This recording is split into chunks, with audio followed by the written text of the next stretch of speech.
IndiGo సంక్షోభంపై కేంద్ర పౌర విమానయాన శాఖ మంత్రి రామ్మోహన్ నాయుడు స్పందించారు. ఇది పూర్తిగా ఇండిగో సంస్థ అంతర్గత సమస్యలే కారణమంటూ కూడా ప్రభుత్వ నిబంధనల వల్ల కాదని స్పష్టం చేయడం జరిగింది. పార్లమెంటు శీతాకాల సమావేశాల సందర్భంగా విపక్షాలు చర్చకు పట్టుబట్టడంతో రామ్మోహన్ నాయుడు సమాధానం ఇచ్చారు.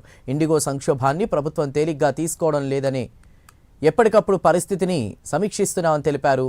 ఈ సమస్యకు ప్రధాన కారణం ఇండిగో రోస్టరింగ్ అంతర్గత ప్రణాళిక వ్యవస్థలో ఉన్నటువంటి లోపాలేనని అన్నారు.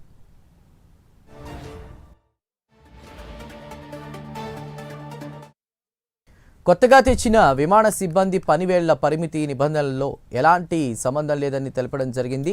ఇక అందరితో చర్చించిన తర్వాతే ఈ నిబంధనలు రూపొందించామన్నారు రామ్మోహన్ నాయుడు. డిసెంబర్ 3 వరకు సర్వీసులు సజావుగానే నడిచాయని గుర్తు చేశారు. ఈ సంక్షోభం కారణంగా ప్రయాణికులు ఎదుర్కొన్న అసౌకర్యానికి చింతిస్తున్నామని తెలిపారు. ఇదే సమయంలో విమాన టికెట్ ధరలు పెంచకుండా ప్రభుత్వం పరిమితులు విధించిందని, ధరలను నిరంతరం పర్యవేక్షిస్తున్నామని తెలిపారు.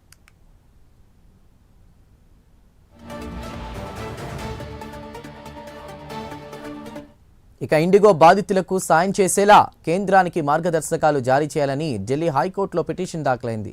దీనికి సంబంధించి బుధవారం వాదనలు వినేందుకు ఢిల్లీ హైకోర్టు అంగీకరించింది. మరోవైపు ఇండిగో విమానాల రద్దు విషయంలో అత్యవసరంగా వాదనలు వినేందుకు నిరాకరించిన సుప్రీంకోర్టు కేంద్రం తగిన చర్యలు తీసుకోవాలని సూచించింది.